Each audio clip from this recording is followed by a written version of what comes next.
जय हिंद दोस्तों, स्वागत करते हैं आप लोगों का ऑफिशियल सानू भगत यूट्यूब चैनल पर। और आज के इस वीडियो में हम लोग पढ़ेंगे पृथ्वी के वायुमंडल के बारे में, यानी कि एटमॉस्फेयर ऑफ द अर्थ के बारे में। दोस्तों, इसका पीडीएफ आपको टेलीग्राम पर मिल जाएगा। तो चलिए वीडियो को शुरू करते हैं।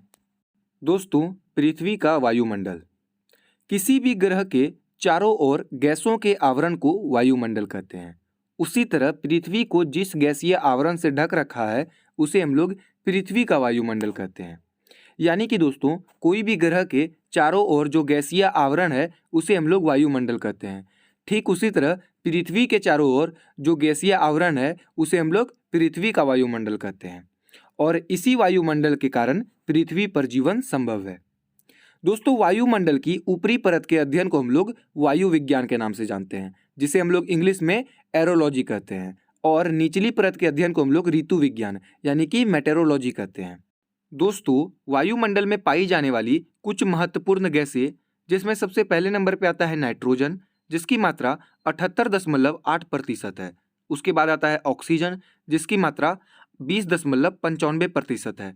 उसके बाद है ऑर्गन गैस, जिसकी मात्रा 0.93% है। उसके बाद कार्बन डाइऑक्साइड, जिसकी मात्रा 0.03% है। और अन्य गैसें 0.04% है। दोस्तों, अब हम लोग एक एक करके सभी गैसों के बारे में पढ़ते हैं। दोस्तों, सबसे पहले है नाइट्रोजन। दोस्तों, पृथ्वी के वायुमंडल में इस गैस की मात्रा सभी गैसों से अधिक है। नाइट्रोजन रंगहीन, स्वादहीन तथा गंधहीन गैस है। यानी कि नाइट्रोजन का कोई रंग नहीं होता है, इसका कोई स्वाद नहीं होता है और इसका कोई सेंट यानी कि कोई गंध नहीं होता है। नाइट्रोजन पेड़ पौधों के लिए प्रोटीन का सबसे बड़ा स्रोत है। यानी कि पेड़ पौधे जो प्रोटीन प्राप्त करते हैं उसका सबसे बड़ा स्रोत नाइट्रोजन गैस है। नाइट्रोजन आग को तेजी से फैलने से रोकती है। नाइट्रोजन जो है वो आग को तेजी से फैलने से रोकती है और नाइट्रोजन वायुमंडलीय दाब का मुख्य घटक है। उसके बाद है दोस्तों ऑक्सीजन। ऑक्सीजन जीवनदायिनी गैस कहलाती है। यानी कि पृथ्वी पर जितने भी जीव जंतु हैं, पेड़ पौधे को छोड़कर वो सारे जो श्वसन क्रिया में गैस उपयोग करते हैं वो ऑक्सीजन है। ऑक्सीजन आग जलाने के लिए सहायता करती है। ऑक्सीजन के अभाव में हम ईंधन नहीं जला सकते हैं। ऑक्सीजन जो है हमको आग जलाने में बहुत ही हेल्प करता है। अगर ऑक्सीजन नहीं रहेगा तो हम लोग ईंधन यानी कि आग नहीं जला पाएंगे। अतः ये ऊर्जा का मुख्य स्रोत है। चलिए आगे बढ़ते हैं। अब है ऑर्गन गैस। दोस्तों, ऑर्गन गैस वायुमंडल में तीसरे स्थान पर सर्वाधिक मात्रा में पाई जाने वाली गैस है। ऑर्गन गैस का उपयोग विद्युत उपकरणों जैसे बल्ब, ट्यूबलाइट आदि में किया जाता है। उसके बाद है कार्बन डाइऑक्साइड। दोस्तों, कार्बन डाइऑक्साइड यह गैस जो है भारी होने के कारण वायुमंडल की निचली परत में पाई जाती है और कार्बन डाइऑक्साइड पेड़ पौधों के श्वसन क्रिया में भी काम आती है। पेड़ पौधे जो भी श्वसन क्रिया करते हैं, जो सांस लेते हैं, वो कार्बन डाइऑक्साइड लेते हैं और छोड़ते कौन चीज़ हैं? ऑक्सीजन छोड़ते हैं। उसके बाद carbon dioxide gas green house प्रभाव के लिए सबसे अधिक जिम्मेदार है। ग्रीन हाउस प्रभाव, जो ग्रीन हाउस इफेक्ट होता है, उसके लिए कार्बन डाइऑक्साइड गैस जो है वो ज़्यादा जिम्मेदार है, अधिक जिम्मेदार है। उसके बाद हाइड्रोजन गैस। दोस्तों, हाइड्रोजन गैस वायुमंडल की सबसे हल्की गैस है। हाइड्रोजन जो है सबसे हल्की गैस है। कहाँ की? वायुमंडल की। हाइड्रोजन गैस जलने पर सबसे अधिक ऊर्जा देती है। एलपीजी से भी ज़्यादा ऊर्जा अगर कोई गैस देता है तो वो हाइड्रोजन गैस है। इसीलिए हम लोग इसे भविष्य का ईंधन भी कहते हैं। दोस्तों, अब हम लोग पढ़ेंगे वायुमंडल की संरचना के बारे में। दोस्तों, वायुमंडल को 5 परतों में बांटा गया है, जिसमें सबसे निचला परत है क्षोभ मंडल, जिसे हम लोग इंग्लिश में ट्रोपोस्फेयर के नाम से जानते हैं। उसके बाद है समताप मंडल, जिसे हम लोग इंग्लिश में स्ट्रेटोस्फेयर के नाम से जानते हैं। उसके बाद है मध्य मंडल, जिसे हम लोग इंग्लिश में मिसोस्फेयर के नाम से जानते हैं। उसके बाद है आयन मंडल, जिसे हम लोग इंग्लिश में लोनोस्फेयर के नाम से जानते हैं। और सबसे बाहरी क्षेत्र है बाह्य मंडल, जिसे हम लोग इंग्लिश में एक्सोस्फेयर के नाम से जानते हैं। अब हम लोग एक एक करके सभी मंडलों के बारे में पढ़ेंगे। चलिए शुरू करते हैं। दोस्तों, सबसे पहले है क्षोभ मंडल। दोस्तों, क्षोभ मंडल, जिसे हम लोग इंग्लिश में ट्रोपोस्फेयर के नाम से जानते हैं। क्षोभ मंडल वायुमंडल की सबसे निचली परत है। क्षोभ मंडल की ऊंचाई पृथ्वी की सतह से लगभग 18 किलोमीटर तक होती है। ध्रुव पर क्षोभ मंडल की ऊंचाई 8 किलोमीटर तथा विषुवत रेखा पर 18 किलोमीटर तक होती है। सारी मौसमी गतिविधियां क्षोभ मंडल पर ही होती है, जैसे बिजली का कड़कना, बादल का बनना, आंधी, वर्षा एवं इंद्रधनुष आदि। क्षोभ मंडल में प्रति 165 मीटर की ऊंचाई पर 1 डिग्री सेल्सियस तापमान में गिरावट होती है। यहाँ पर थोड़ा मिसप्रिंट हो गया था, इस कारण से यहाँ डॉट लगाया गया है, लेकिन आप लोग को पढ़ने में कोई दिक्कत नहीं होगा। क्या है? क्षोभ मंडल पर प्रति 165 मीटर की ऊंचाई पर 1 डिग्री सेल्सियस तापमान में गिरावट होती है।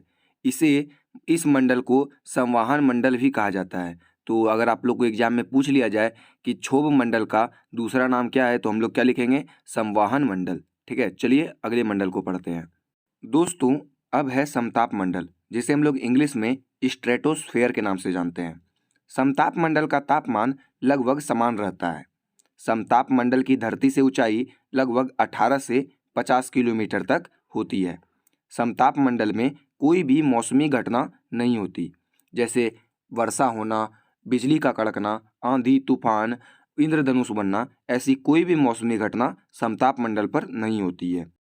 तापमान समान रहने तथा मौसमी घटना से मुक्त होने के कारण वायुयान समताप मंडल पे ही उड़ाए जाते हैं। जैसे एरोप्लेन और जितने भी वायुयान हैं वो समताप मंडल पे ही उड़ाए जाते हैं। क्यों उड़ाए जाते हैं? क्योंकि यहाँ का तापमान बहुत समान होता है और इस पर कोई भी मौसमी घटना नहीं होती है। ओजोन परत समताप मंडल पे ही स्थित है, जो कि सूर्य से आने वाली पराबैंगनी किरणों को अवशोषित कर लेता है। ओजोन परत का नाम आप लोग ने सुना होगा, जो कि समताप मंडल पे ही स्थित है, जो सूर्य के से आने वाले पराबैंगनी किरणों को अवशोषित कर लेता है, वहीं पर रोक लेता है। ओजोन परत की मोटाई नापने के लिए डोव्सन इकाई का प्रयोग किया जाता है। चलिए हम लोग आगे पढ़ते हैं। दोस्तों, अब है मध्य मंडल, जिसे हम लोग इंग्लिश में मेसोस्फेयर के नाम से जानते हैं। मध्य मंडल वायुमंडल की तीसरी परत है तथा वायुमंडल के बीच में स्थित है।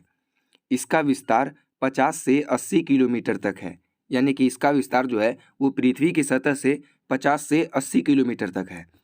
अंतरिक्ष में आने वाली उल्कापिंड मध्य मंडल पर आकर ही जलकर समाप्त हो जाती है। जो भी अंतरिक्ष से उल्कापिंड, एस्ट्रॉइड, मेस्ट्रॉइड जो भी आती हैं, वो सारी जो है मध्य मंडल पे ही जलकर समाप्त हो जाती है। ठीक है, चलिए आगे पढ़ते हैं हम लोग अब।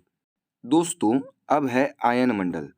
दोस्तों, आयन मंडल, जिसे हम लोग इंग्लिश में लोनोस्फेयर के नाम से जानते हैं। आयन मंडल मध्य मंडल के ऊपर 80 किलोमीटर से 400 किलोमीटर के बीच स्थित है। वायुमंडल की यही परतें रेडियो तरंगों को परावर्तित करती है। ये एग्जाम में बार बार पूछा जाता है कि रेडियो तरंगों को परावर्तित कौन करता है, तो हम लोग क्या लिखेंगे? वायुमंडल के आयन मंडल रेडियो तरंगों को परावर्तित करती है। संचार उपग्रह, जिसे हम लोग इंग्लिश में कम्युनिकेशन सैटेलाइट के नाम से जानते हैं, वो भी इसी मंडल पर स्थापित किए जाते हैं। संचार उपग्रह क्या है दोस्तों? कि जो हम लोग फ़ोन बात करते हैं, फ़ोन यूज करते हैं, नेटवर्क जिससे आता है, वो किससे आता है? सैटेलाइट से ही आता है। ठीक है, चलिए आगे पढ़ते हैं अब हम लोग। अब है दोस्तों बाह्य मंडल, जिसे हम लोग इंग्लिश में एक्सोस्फेयर के नाम से जानते हैं। बाह्य मंडल वायुमंडल की सबसे ऊपरी सतह है। सबसे ऊपर वाली सतह अगर आपसे पूछा जाए तो क्या है? बाह्य मंडल। बाह्य मंडल की कोई ऊपरी सीमा निर्धारित नहीं है। वैज्ञानिक द्वारा बाह्य मंडल की कोई भी ऊपरी सीमा निर्धारित नहीं की गई है। बाह्य मंडल में हाइड्रोजन तथा हीलियम गैसों की अधिकता पाई गई है, यानी कि यहाँ पर जो है वो हाइड्रोजन और हीलियम गैस अधिक मात्रा में मिलते हैं। तो दोस्तों, अगर आपको हमारा वीडियो अच्छा लगा तो वीडियो को लाइक करें, चैनल को सब्सक्राइब करें, वीडियो को शेयर करें और मिलते हैं आपसे अगली वीडियो में। आज के लिए बस इतना ही। धन्यवाद।